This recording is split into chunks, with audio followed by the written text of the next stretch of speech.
Lahat magsabi ng praise the Lord. Praise the Lord. Hallelujah. Tayo po mga minamahal ay sama-samang dumalangin sa ating mabait na Diyos. Hallelujah. Mapagpala, Diyos, Ama naming banal na makapangyarihan sa lahat, aming pinakamamahal na Panginoong Hesus. Patuloy po kaming nagpapaabot ng aming pagpupuri, pagpapasalamat at pagluluwalhati tanging sa iyo lamang. Salamat po, mahal na Panginoon, sa iyong paglangis, paggabay, patnubay, sa bawat naunang bahagi ng iyong banal na gawain. Narito kami sa pakikinig ng iyong banal at makapangyarihang salita, subalit bago ang lahat, linisin mo ang aming puso. Marapatin mo kami sa pakikinig ng iyong banal na salita. Mahal na Panginoon, sa ganang akin wala po akong magagawa. Sa iyo lamang ako umaasa, gawin mong daluyan ang pagpapalang nagmumula sa iyo. Sa unang dalangin ng aming ginagalang, mahal na Pastor Estrada Almeida, wasakin mo po ang lahat ng gawa ng kaaway. Sa pangalan ni Jesus, aming sinasaway, damang sa palhindresas cast out in Jesus' name. Hallelujah, in Jesus' name. Praise the Lord, hallelujah, glory to God. Kayo po'y makabalik sa inyong pong upuan, tayo po ay patuloy. At patuloy tayong nagpapaabot ng pagpupuri at pagluluwalhati sa ating mabait na Diyos. Double honor and respect. The beloved Honorable Pastor with the Estrada Almeida, the end-time prophet of our loving God and His beloved children, sa buong pamilya ng ating kagalang-galang na mga magulang sa ating mahal na Panginoon. Patuloy nating inaalaala ang ating beloved Honorable Assistant Pastor, beloved Mama Dira, sa kanyang pong mga gininto ang mga turo at aral na sa panahong ito ay hindi po natin nakalimutan sapagkat ito ang ating nilalakaran sa paglilingkod sa ating pinakamamahal na Panginoon. Praise God. Isa pong mapagpalang gabi sa ating lahat sa pangalan ng ating pinakamamahal na Panginoong Hesus. Binabati ko rin po ang ating mga kapatiran dyan po sa dako ng Abu Dhabi, sa dako po ng Fujairah, dito po sa dako ng Dubai, buong UAE, mga minamahal nating mga kabatiran, bagamat hindi nakaka-attend, ang iba po ay sa pamamagitan po ng kanilang panunood, pag-antabay sa ating banal na gawain. Purihin ang ating pinakamamahal na Panginoon. Maminamahal tayo po ay muli makinig ng salita ng ating pinakamamahal na Panginoon. Buksan po natin mga minamahal ang ating banal na kasulatan. Dito po tayo sa Luke chapter 10 verse 19. Ito po'y isa sa paboritong verse ng ating kagalang-galang at minamahal na pastor. Lucas 10:19.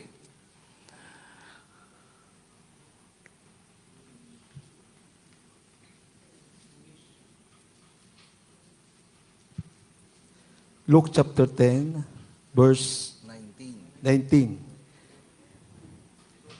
Behold, I give unto you power to tread on the serpent. Maliit yung sulat ng Bible niya. Yung malinaw ang mata. Parehas kaming malabo. From the book of Luke, chapter 10, verse 19. Behold, I give you power to tread on serpents and scorpions, and all over the power of the enemy, and nothing shall by any means hurt you. Amen. Amen. Palakpakan po natin ang ating pinakamamahal na Panginoon. Maminamahal, yan po ay palaging ipinapangaral ng ating kagalang-galang at minamahal na ebanghelista. Maging sa television, mga kapatid, tuwing siya'y mangangaral, palagi niya po yang sinasabi, ipinapangaral, pagkat yan po ang katotohanan. Amen? Ang sabi ng wikang Tagalog, narito, binigyan ko kayo ng kapamahalaan na inyong yurakan ang mga ahas at ang mga alakdan, at sa ibabaw ng lahat ng kapangyarihan ng kaaway, at sa anumang paraan, hindi kayo maaano. Inilalarawan, mga kapatid, ng talatang ito, ipinapaunawa sa atin ng talatang ito, mga minamahal, na tayo po ay hindi basta Kristiyano. Amen? Hindi tayo ordinaryong Kristiyano. Hindi po tayo, mga minamahal, katulad ng ibang nagsasabing Kristiyano. Pero, sa kaunting trials, sumusuko sila. Kaunting problema, kaunting pag-uusig, umaatras sila, mga minamahal. Tumatakbo sila. Yung iba, mga minamahal, sa kaunting pagsubok, natitisod sila. Pero tayong mga totoong Kristiyano, mga minamahal, ipinapakita ng talatang ito, mga minamahal, na ang ating pagiging Kristiyano ay hindi po pipitsugin. Amen? Hindi ordinaryo ang pagiging Kristiyano natin, mga minamahal. Tayo yung mga matatag, malakas, matibay na mga mananampalataya. Sapagkat ang ating Diyos na pinaglilingkuran ay totoo. At yung ginagawa po nating paglilingkod ay mapanghahawakan po natin na talagang totoo, mga minamahal. Ang ating pagsunod, yun po yung naiiba. Amen? Lalo na po sa kabanalan, mga kapatid, ito po yung napakahirap gawin ng iba na mga nagsasabing sila'y Kristiyano. Pero pagdating na po, mga minamahal, sa kabanalan, kahit nga sa kasuotan, pangkaraniwan, pangunahin, mga minamahal. Pagdating sa kabanalan, sa kasuotan, wala na, tiklop na po yung iba. Pagdating sa kaanyuan, mga minamahal, wala na po, hindi na po makabugay yung iba. Pero tayo, mga minamahal, talagang, kumbaga, tiklop tuhod. Talagang maigting ang pagkapit natin na masunod ang kalooban ng ating pinakamamahal na Panginoon. Hindi natin ipinagpapalit ang ating kaligtasan sa kung ano lamang. Amen? Ano pa, mga minamahal, ang iba sa atin nagpapatotoo, hindi baling mawala ng trabaho. Huwag lang labagin ang kalooban ng Diyos. Kayong iba sa atin, di baling mapauwi na sa Pilipinas, basta masunod ang kalooban ng Diyos. Kung hindi totoo yung talatang ito, mga minamahal, sa buhay natin. Ano ang sabi diyan? Binigyan tayo ng kapamahalaan na ating yurakan ang mga ahas at ang mga alakdan at hindi tayo madadaig ng anumang kapangyarihan ng kaaway. Amen? Sapagkat ang ating pananampalataya, ang ating pagiging Kristiyano ay hindi sa nguso, kundi sa puso. Amen? Hindi bukang bibig lamang ang ating pagiging Kristiyano. Amen? Palakpakan natin ng malakas ang ating mahal na Panginoon. Totoo naman, mga minamahal, di po ba? How many years na nating napatunayan ang paglilingkod natin sa Diyos? Talagang inilalaban po natin. Kahit nga yung iba nating mga kapatid na nagpapatotoo, itatakwil ng kanilang mahal sa buhay. Aalisan ng mana para iwan ang pananampalataya. Pero hindi nila magawang iwan. Sa huli, mga minamahal, pati yung mahal nila sa buhay na umuusig, ay naisasama pa sa banal na gawain ng ating pinakamamahal na Panginoon. Sabi ng Biblia, mga minamahal, 2 Timothy chapter 1 verse 7, sapagkat tayo ay binigyan ng Diyos ng kapangyarihan. Amen? Binigyan tayo ng Diyos ng pag-ibig at ng kahusayan. Kaya hindi basahin natin? Sa English po tayo, mga mina, para hindi parehas Tagalog. From the book of 2 Timothy, chapter 1, verse 7. For God had not given us the spirit of fear, but of power, and of love, and of a sound of mind. Amen. Palakpakan natin muli ang ating mabait na Diyos. Lahat magsabi ng praise the Lord. Paminamahal, binigyan tayo ng Diyos. Ibinigay sa atin, mga minamahal, ang kapangyarihan. Ibinigay sa atin ang pag-ibig. Ibinigay sa atin ang kahusayan. Kaya tayo, hindi tayo ordinaryong Kristiyano lamang. Amen? Ang pagiging Kristiyano natin ay papuntang langit. Amen? Binigyan tayo ng kapangyarihan para labanan ang kasalanan. Amen? Yan ang ibig sabihin, yung kapangyarihang ibinigay sa atin ng Diyos para labanan ang kasalanan. Ang ibig sabihin, mga minamahal, ay iwasan. Layuan ang kasalanan. Binigyan tayo ng Diyos ng kapangyarihan na layuan ang kasalanan. Amen? Kapag nakita natin nandyan na yung kasalanan, Eh, yung iba, pag andyan na yung kasalanan kasi masarap, lalong niyayakap. Pero tayo, mga minamahal, dahil totoong Kristiyano tayo, pag nandyan ang kasalanan, nilalayuan. Amen? Sabi ng Biblia, wag na po nating basahin, ako na po ang babasa, maigsi lamang, unang Tesalonica 5:22. Ang sabi diyan, layuan ninyo ang bawat anyo ng masama. Layuan ang bawat anyo ng masama. Naalala natin, mga kapatid, yung patutuo ng ating beloved honorable pastor. Pinapatutuo niya to. Yung babae na humihingi ng panalangin, andun siya sa hotel. Pinuntahan ng malapastor dahil nagre-request ng prayer. Nung nandun ang malapastor sa kwarto, ipapanalangin niya na yung babae. Hindi natin masabing sister Biglang naghubad yung babae. Naghubad sa harap ng malapastor. Akala niya siguro, matutokso niya ang malapastor. Ang ginawa ng malapastor, kumarepas ng takbo, mga minamahal. Lumayo siya, umiwas siya. Yun ang sinasabi ng Biblia, binigyan tayo ng kapangyarihan ng Diyos. Kapangyarihan na labanan ng kasalanan. Layuan ang kasalanan. Layuan ninyo ang bawat anyo ng masama. Amen? Layuan, hindi po itago, tangkidikin. Hindi po para magpatuloy sa kasalanan. Ibig sabihin, pag tayo'y itinutuwid na ng mahal na Panginoon, magpatuwid po tayo. Amen? Yan po ang ibig sabihin, mga minamahal. Ang sabi diyan, binigyan tayo ng pag-ibig. Ito yung napakasarap sa buhay ng Kristiyano, mga minamahal. Amen? Kapag taglay po ng isang Kristiyano, ang sinasabi ng Biblia na pag-ibig, napakasarap maglingkod sa Diyos. Amen.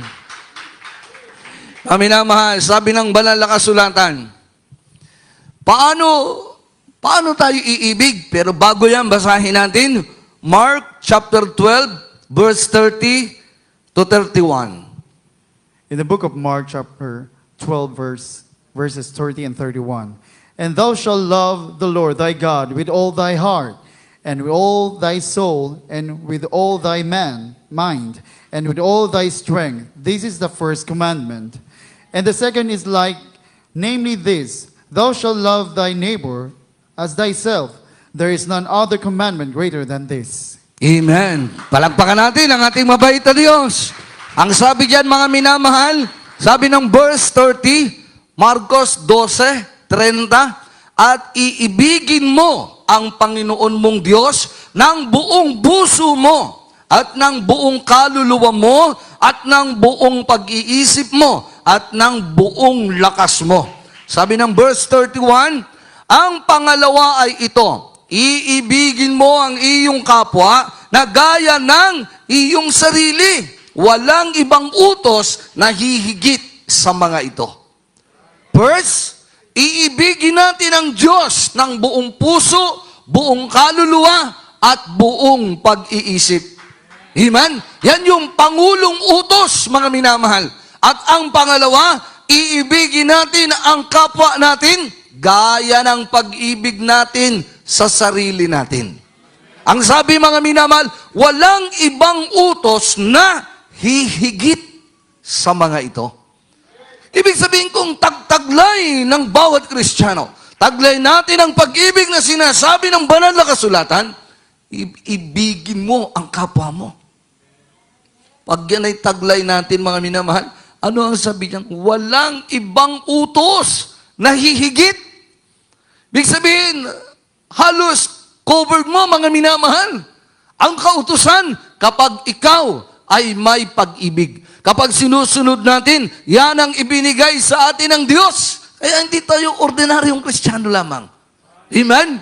Mahirap gawin, mga minamahal. Mahirap gawin. Pero yan ang dapat sa mga tunay na Kristiyano. Amen? Paano ba, mga minamahal, yung sinasabing ibigin mo ang iyong kapwa?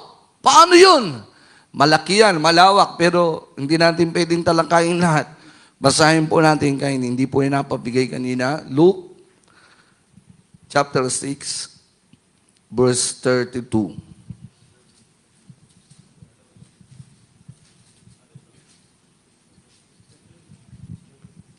Lucas 6:32. Luke chapter 6, verse 32. For if ye love them which love you,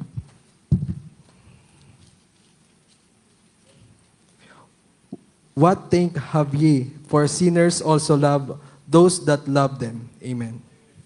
Amen. Ako po ang babasa sa Tagalog. Sabi ng Lucas 6:32, at kung kayo'y magsiibig sa mga nagsisiibig sa inyo, ano ang pasasalamat? Anong pasasalamat ang inyong kakamtin? Sapagkat ang mga makasalanan man ay nagsisiibig sa kanila. Ayan. Paano yung totoong pag-ibig, mga minamahal, sa ating kapwa? Kung tayo raw po ay iibig sa kapwa natin dahil siya'y umiibig sa atin, anong gantimpala, anong kagantihan, anong kabutihan mayroon? Mga minamahal. Sabi ng, ituloy po natin, basahin ko po ang verse 33, at kung magsigawa kayo ng mabuti sa mga nagsisigawa sa inyo ng mabuti, anong pasasalamat ang inyong kakamtin? Sapagkat ganito rin ang ginagawa ng mga makasalanan. So anong kabutihan kung iibig ka sa kapwa mo, iniibig mo siya kasi iniibig ka kasi niya eh. Ha? Pinapahalagahan mo yung kapatid mo kasi mahalaga ka sa kanya. Ang sabi niyang, gagawa ka ng mabuti sa kapwa mo kasi gumagawa siya ng mabuti sa iyo. Ang Biblia ang nagsasabi, anong gantimpala meron tayong matatanggap doon? Sabi ng verse 34, at kung kayo'y mangagpahiram doon sa mga inaasahan ninyong may tatanggapin, o ito na yun mga minamahal, kung magbibigay ka o magpapahiram ka doon sa mga tao na alam mong meron ka rin tatanggapin sa kanya, anong pasasalamat ang inyong kakamtin? Ang mga makasalanan man ay nagsisipag pahiram sa mga makasalanan upang muling magsitanggap ng gayon din. Ang sabi ng verse 35, dapat ibigin ninyo ang inyong mga kaaway at gawan ninyo sila ng mabuti at mangagpahiram kayo na kailanman ay huwag mawawala ng pag-asa at malaki ang sa inyo'y magiging ganti. Ito yun. Ito yung totoong pag-ibig, mga minamahal. Amen? Magkakaroon ka ng totoong kagantihan kung ang iibigin mo ay yung umaaway sa'yo. Oh. Di ba mahirap? Mahirap yan. Pero tayo nga, hindi ordinaryong Kristiyano tayo. Hindi tayo basta Kristiyano. Dahil tayo, ang mga Kristiyanong sumusunod sa utos ng mahal na Panginoon. Amen? Hindi tayo basta Kristiyano, hindi tayo pipigtsuging mananampalataya. Dapat nating maramdaman sa buhay natin, dapat nating makilala ang sarili natin na tayo ay Kristiyanong hindi ordinaryo. Tayo ay mga Kristiyanong sumusunod sa utos ng mahal na Panginoon. Kahit mahirap, ginagawa nating sundin. Amen? Oh.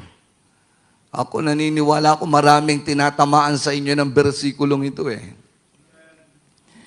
Kasi pag yung kapwa natin masama na yung loob sa atin, ay kung masama ang loob mo sa akin, di masama din ang loob ko sa iyo. Kung galit ka sa akin, galit din ako sa iyo. Merong ganong Kristiyano, mga minamahal.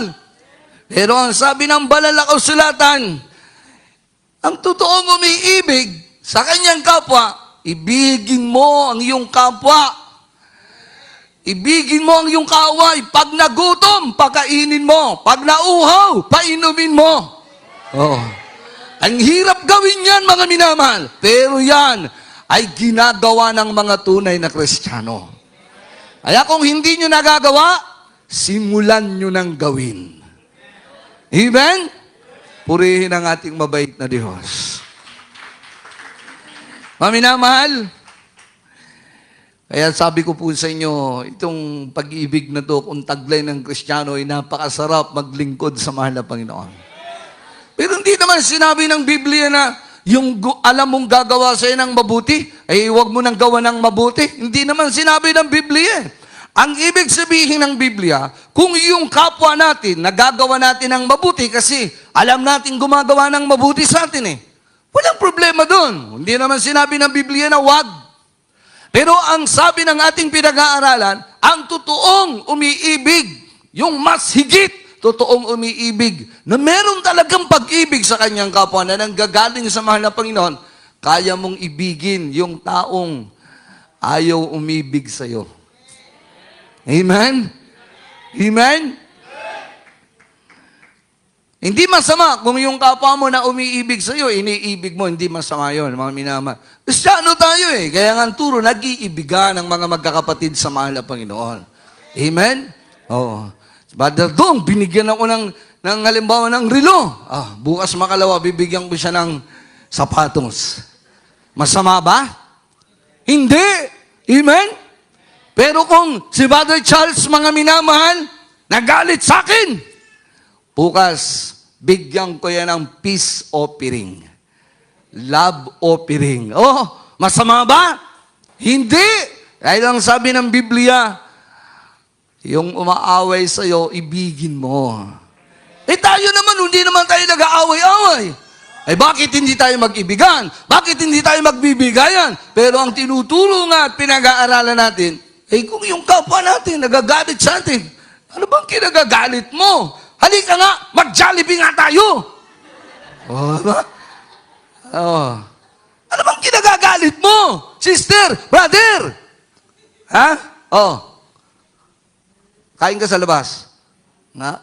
Bili ka ng pampasalubong sa anak mo. Diba? Halip na, malalaki pa yung mata niyan. Ay, aamo yan eh. Pasensya ka na. Kapatid, nabigla lang ako. Yan. Pero kung, ano ba?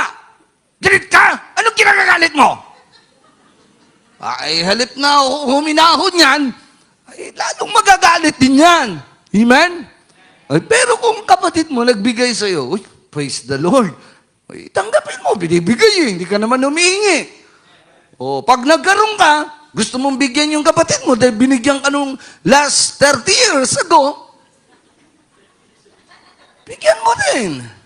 Amen? Kaya nga po ako po yung nagpapasalamat sa mabait na Diyos. Ngayon ay kaarawan ng aking sweetheart. Salamat sa malapinan. Andiyan ang kalusugan. Bigay ng Diyos, mga minamahal. Sumapit ang kaarawan. Andito kami sa Dubai. As pagpapala. Grabing pagpapala ng Diyos, mga minamahal. Isipin niyo po na magdaraos ng kaarawan ng aking mahal na kabiyak dito pa sa Dubai. Pamasahe pa lang, di mo na kaya. Pero walang imposible sa Diyos. Saan ka nakakita, mga minamahal? Magdaraos lang ng kaarawan, pupunta pa ng Dubai? Alooban lang yan ang mahal na Panginoon. Dahil kung kami natuloy nung asyete, ay hindi kami dito nagdaos ng kaarawan ng aking sweetheart. Doon kami sa Pinas. Nagpapasalamat akong lubos sa mahal na Panginoon, sa mga kapatiran, bumabati, ayan. At yung iba, hindi makatiis. Nag-aabot ng mga kung anong pagpapala yung naiabot. Salamat sa mahal na Panginoon.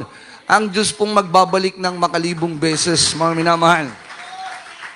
Kasi wala namang, di namang galit eh. Bakit hindi mo bibigyan? Ano po? Pero ang pinagkaaralan po natin dito, ang pinaka, para masukat ang pagiging Kristiyano natin at talagang hindi biro ang pagiging Kristiyano natin. Yun nga, yung mga taong ayaw sa'yo, ibigin mo. Amen? Amen? Wala tayong magawa minsan dahil talagang kahit ayaw natin eh. Yan ang pinapaintulot ng Diyos. Sa magdamdam ka ng magdamdam, ibigin mo na lang, pasalamatan mo na lang. Amen? Pagtiisan natin. Dahil yan ang binigay ng mahal na Panginoon. Pasalamatan natin dahil yan ang pinaintulot ng Diyos. Amen? Kung nasa trials tayo, yan ang dalooban ng Diyos, sa trials tayo eh. Magreklamo tayo ng magreklamo, huwag na. Magpasalamat at magsumikap na lamang. Amen?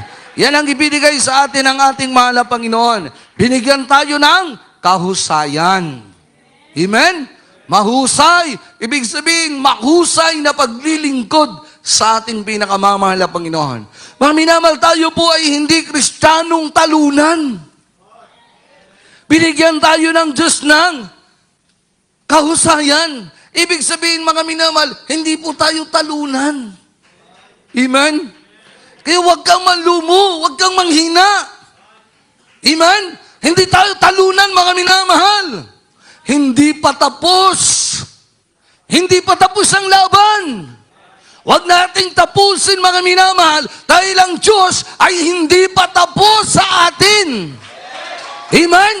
Bakit natin tatapusin? Ang Diyos hindi pa tapos sa atin. Amen? Hindi tayo talunan, hindi tayo basta bibigay, hindi tayo susuko, mga minamahal. Amen? Ang laban na ito ay laban ng ating mahal na Panginoon. Hallelujah! Sabi ng Biblia, last verse tayo, mga minamahal, sabi ng Romans chapter 8, verse 37.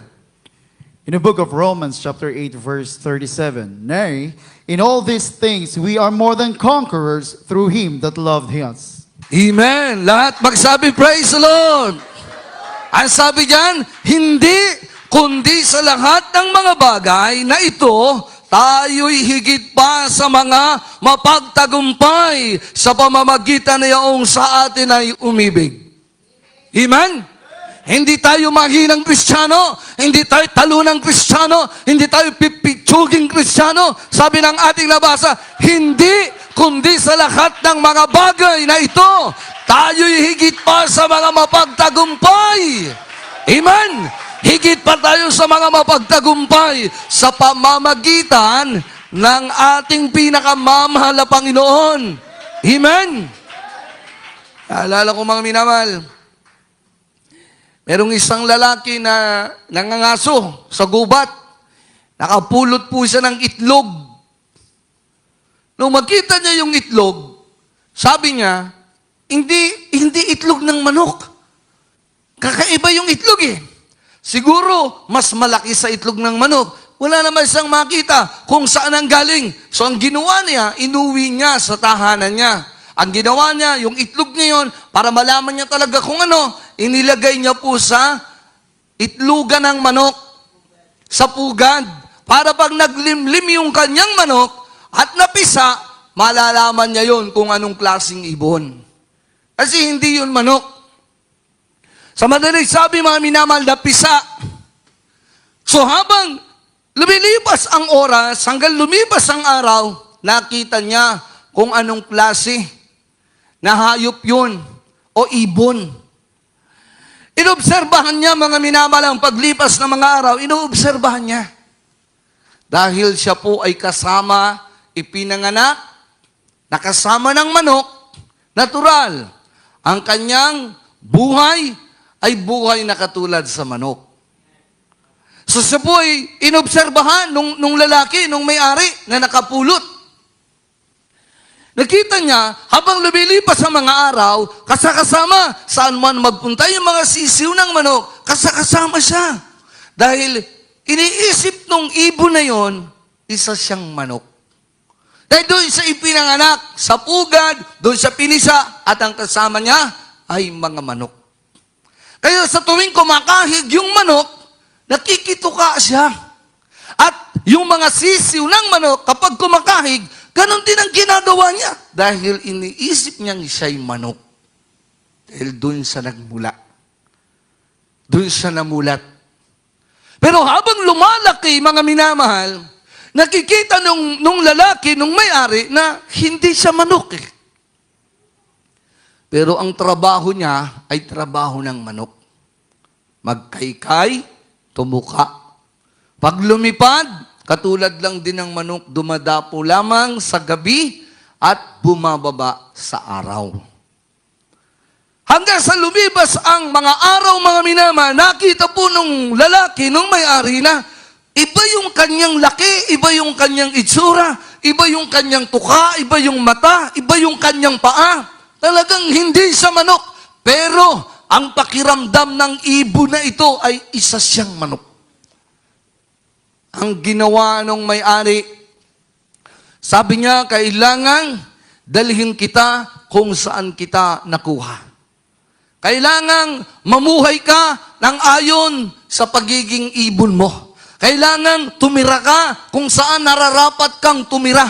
Kaya ang ginawa ng may-ari, kinuha, malaki na yung ibon, mga minamahal, dinala niya sa kagubatan kung saan doon napulot niya ang itlog. Ang ginawa niya, mga minamahal, initsa niya para yung ibon na yun ay tuluyan ng lumipad. Pero mga minamahal, tuwing iniitsa niya, bumabagsak lang. Dahil siguro iniisip nung ibon, isa siyang manok. Kaya ang ginawa ng mga minamahal nung lalaki, hindi pwede ito. Kailangan malaman niya kung ano talaga siya. Sa sarili niya, mapatunayan niya na siya'y hindi manok. Kailangan malaman niya na siya'y isang agila. Na mayroon siyang kakaibang lakas. Hindi siya katulad ng manok na mahina lamang lumipad. Mahina ang bagwis, ang pagpak. Mabilis. Kailangang malaman ng agila na siya'y mabilis. Matalas ang kanyang mga mata. Yun ang nasa isip ng lalaki. Pero paano, sabi niya? Ginawa niya, umanap siya ng mataas na bangin. Makita ng mataas na bundok. Nung makita niya na may malalim na bangin, doon niya ibinato yung agila. Pinalipad niya yung agila. So yung agila sa una, ayaw pa niyang kumampay ng malakas. Dahil iniisip pa rin niya na si isang manok. Pero habang bumabagsak at sumasagupa sa hangin, yung agila, doon niya na ikampay ang kanyang bagwis, ang kanyang pagpak. Doon niya naramdaman na may kakaiba siyang lakas. Doon napatunayan ng agila na may kakaiba siyang bilis. Ang kanyang mga mata ay may kakaibang talas at malayong naaabot. Nakita ng agila at napatunayan sa sarili niya na siya isang agila, hindi siya manok, mga minamahal. Kaya siya'y tuluyan ng lumipad at nagpaikot-ikot sa himpapawid. Siya'y dumadapo sa mataas na puno, mga minamahal. At ang kanyang pagbulusok at paglipad ay kakaiba ang bilis at lakas ng kanyang mga bagwis. So na-realize, napatunayan ng ibon na ito na hindi pala siya isang manok. Siya'y isang agila na may taglay na lakas at tapang at bilis. Hindi po tayo mga manok. Kung ikukumpara ang ating pagiging Kristiyano, mga minamahal, hindi tayo mahinang Kristiyano. Hindi tayo talunang Kristiyano. Tayo'y malakas, kakaiba, sapagkat ang Diyos ang tumawag sa atin, ang Diyos ang humirang sa atin, inilagay tayo ng Diyos sa tunay na gawain, tayo'y tagamagmana ng langit, ang buhay na walang hanggan. Kaya wag nating isipin na tayo'y mahina sa mga panahon ng trials. Isipin natin tayo'y malakas, may kakaibang bilis, may kakaibang lakas, may kakaibang tapang ang tunay na Kristiyano. Kailangan makita natin sa sarili natin na tayo'y hindi ordinaryong mananampalataya. Tayo'y taga Jesus Miracle Crusade. Ang Diyos natin ay totoo. Ang pastor natin ay totoo. Hindi tayo katulad ng iba. Pagamat tayo kasama sa sanlibutan, gumagalaw at kumikilos tayo sa mundong kanilang ginagalawan. Kinakailangang dalhin tayo ng dakilang Diyos kung saan tayo nararapat na lugar. Nandito tayo, ito ang tunay nating buhay. Hindi ang buhay sa sanlibutan ang buhay natin. Hindi tayo katulad ng tao sa sanlibutan. Sila'y mahina, sila'y walang kaya, sila'y alipin ng kasalanan. Ngunit tayo mga tunay na Kristiyano, dinala na tayo ng Diyos sa tunay nating kalagayan.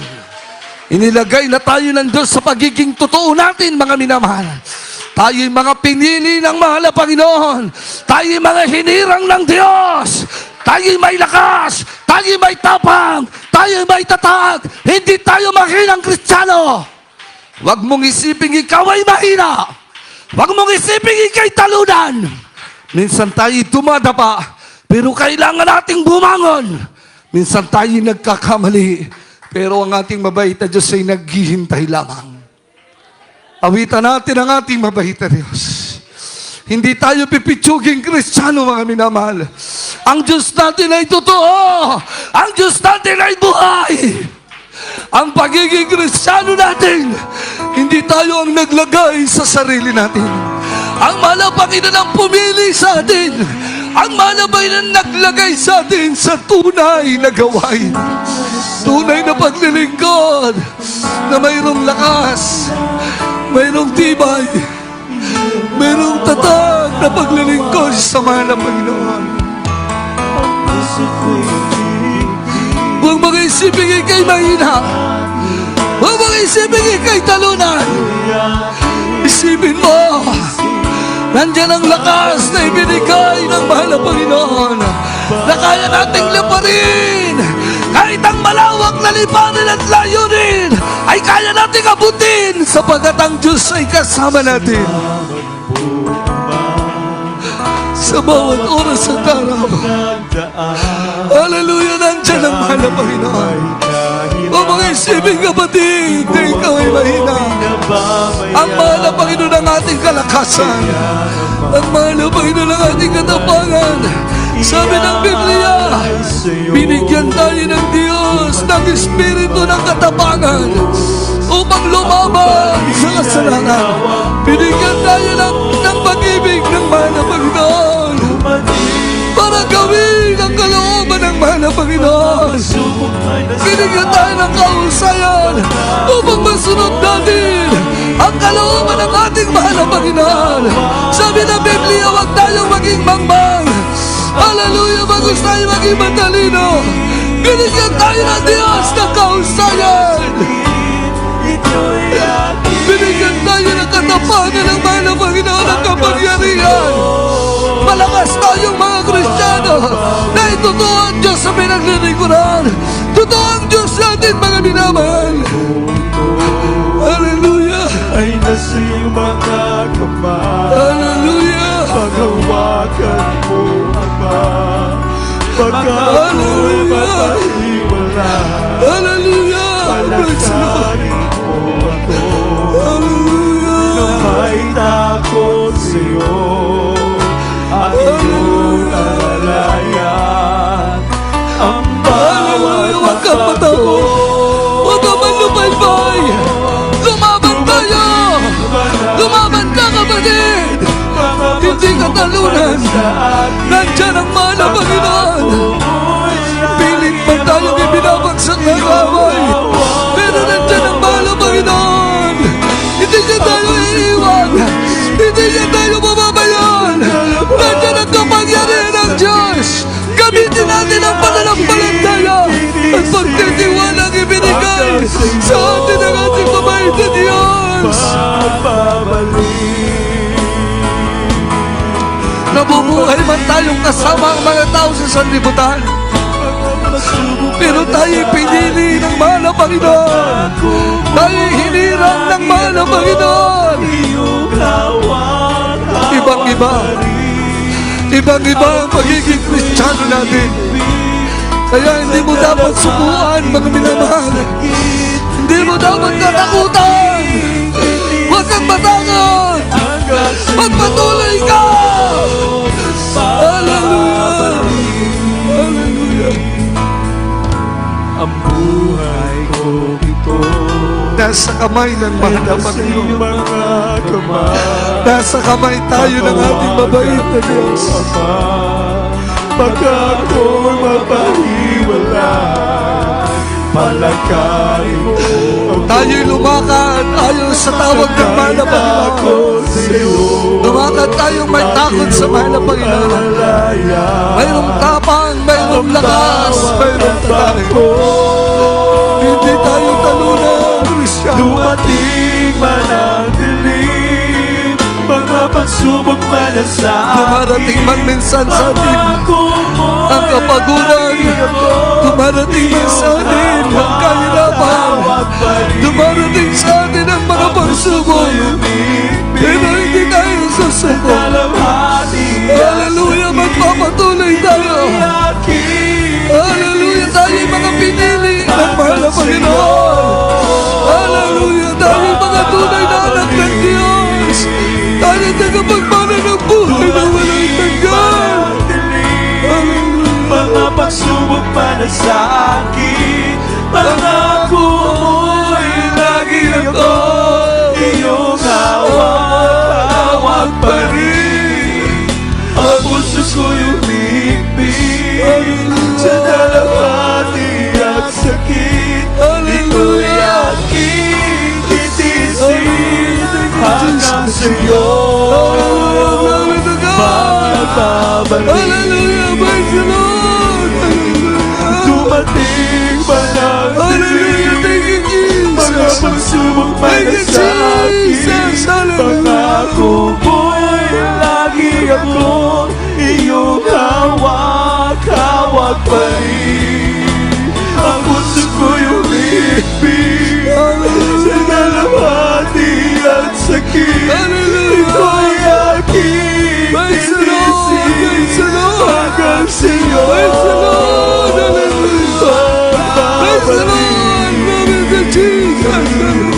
dumating ba ng dilim, mga pagsubok man sa akin, pangako mo'y lagi akong iyong hawak pa rin. Ang puso ko'y umibig sa dalawati at sakit. Ito'y aking titisin hanggang sa'yo magbabalik. Hallelujah. Manalangin tayo sa ating mahal na Panginoon. Taas sa ating mga kamay, magsumamo tayo. Nandyan ang ating mahal na Panginoon nakatungay sa atin. Nakikita tayo ng babasa ng malapino ng ating puso, ang ating isipan. Nandyan ang mahal na Panginoon nagbibigay sa atin ng kalakasan. Ang Diyos natin ay mabuti. Ang Diyos natin ay mabait. Pinili nga tayo, mga minamahal. Bagamat tayo nabubuhay sa sanlibutan, pero binigyan tayo ng kakaibang lakas. Tayo nakasusunod sa kalooban ng mahal na Panginoon. Sa atin ibinigay ng Diyos ang kakayanan ito. Kaya wag nating sayangin, mga minamahal, ang katakilan at kabutihan ng Diyos sa ating buhay. Manalangin tayo, humingi tayo ng lakas sa mahal na Panginoon. Hallelujah! Hallelujah! Hallelujah! Hallelujah! Hallelujah! Hallelujah! Hallelujah!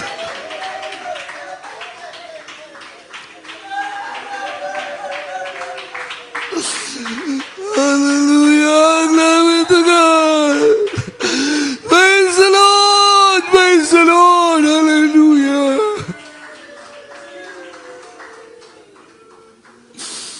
Tayo man ay mahina sa ating pananaw, ngunit ang malapit na ating kalakasan. Kalakasan natin ang mahal na Panginoon. Nandiyan ang pag-ibig at kabutihan ng mahal na Panginoon sa atin. Hallelujah! Mapagpala naming Ama, aming Diyos na dakila. Mahal na Panginoon, patawarin mo ang bawat isa sa mga kahinaan at pagkukulang namin, kasalanan at kamalian. Ikaw ang aming kalakasan, kaya tinihingi namin kami bigyan mong lagi ng lakas, ng tibay at tatag na kami makapagpatuloy ng paglilingkod sa iyo. Ano man ang mangyari, ano man ang inilalagay ng kaaway, kami magpapatuloy. Hallelujah! Palakasin mo ang iyong mga anak, mahal na Panginoon. Sa prayer ng aming beloved and honorable pastor, at patuloy mong bigyan ng kalakasan, mamang buhay ang aming kagalang-galang na mga pastor. 10 ng beloved children, hallelujah. Sa oras na ito, panghawakan mo ang iyong mga anak, abutin ang kanilang pangangailangan. Ito ang aming sabot na langit. In Jesus' name we pray. Hallelujah. Hallelujah. Hallelujah. Hallelujah.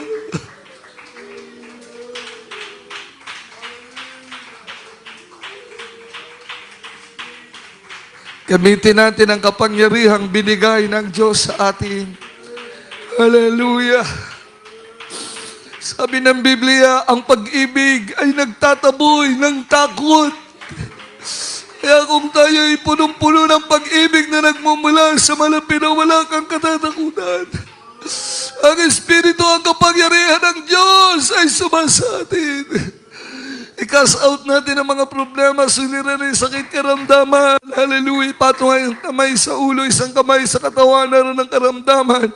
Isipin natin ang kamay ng mahal na pastor na nagpipray sa atin. Hallelujah. Sa pangalan ni Jesus, aming sinasaway lahat ng uring karamdaman, rayuma, asthma, TB, diabetes, cancer, ketong, AIDS, anumang uring karamdaman. Mula ulo hanggang talampakan, lumayas, matunaw ka sa pangalan ni Jesus. Be healed in Jesus' name. Be healed in Jesus' name. Problem be solved in the mighty name of Jesus.